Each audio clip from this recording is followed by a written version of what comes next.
Well, what for you, Victor, will be the key things to look out for in this particular game? The two attacks and Cristiano Ronaldo. Ronaldo first because Portugal have not prepared for a future without him. Portugal have not learned to live without him, even when they had the opportunity in 2022 at the World Cup.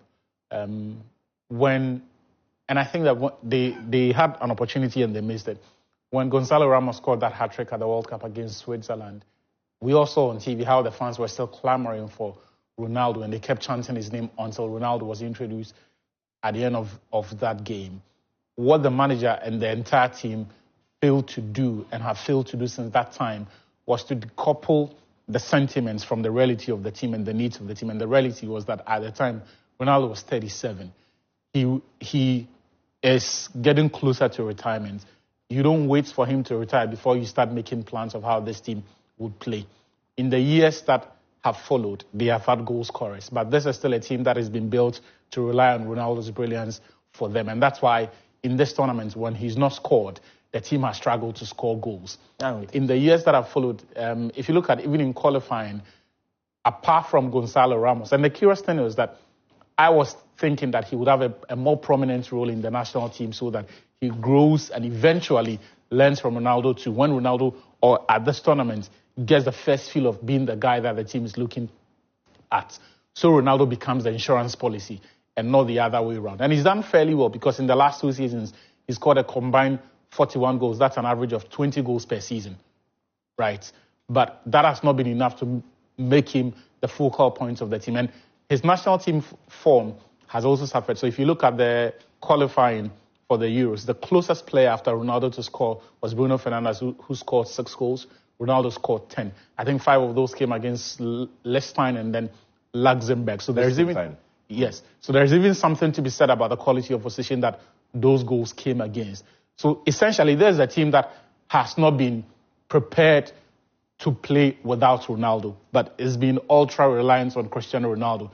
That's why if you take away Ronaldo's efforts on goal and the chances that he's missed, the numbers don't even look impressive. They are not scoring goals. And some of these chances are falling to him. So if you look at, he's taken 20 shots, he's not scored.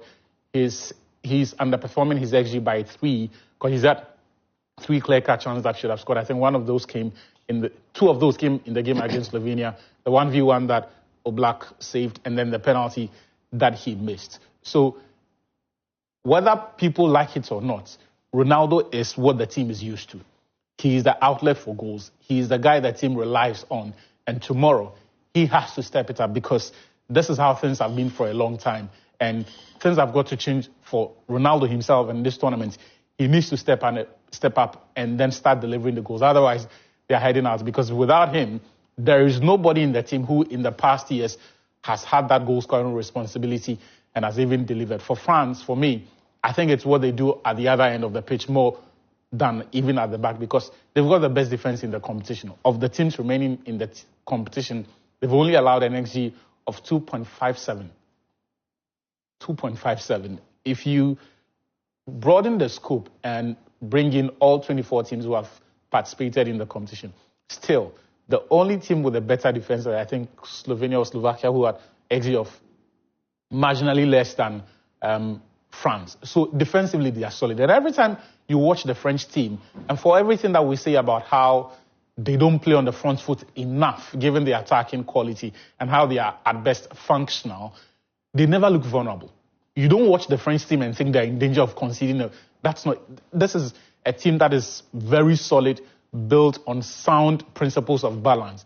And look, some of us may not like the fact that they are playing the way they play, but it gets results. I have sometimes said that, look, the manager coaches this team, is unable to coach this team beyond his own insecurities, but that's his philosophy. And guess what? It works. It gets him to a minimum of semis of major competitions. France were in chaos before he took over the team. But since then, he's been to 2 World Cup finals. He's delivered 1 of them. He's been to 1 European Championship final in 2016. And in this competition, they are firm favorites for it. The only thing that needs to change is how they perform in front of goal. Because in the last match that they played, they had 19 shots on goal.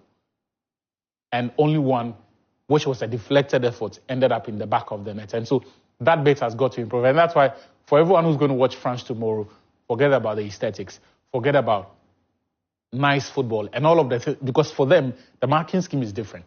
They've proven to us that irrespective of what our expectations are, the manager says, I understand this, but this is my way, and this is what delivers results for me.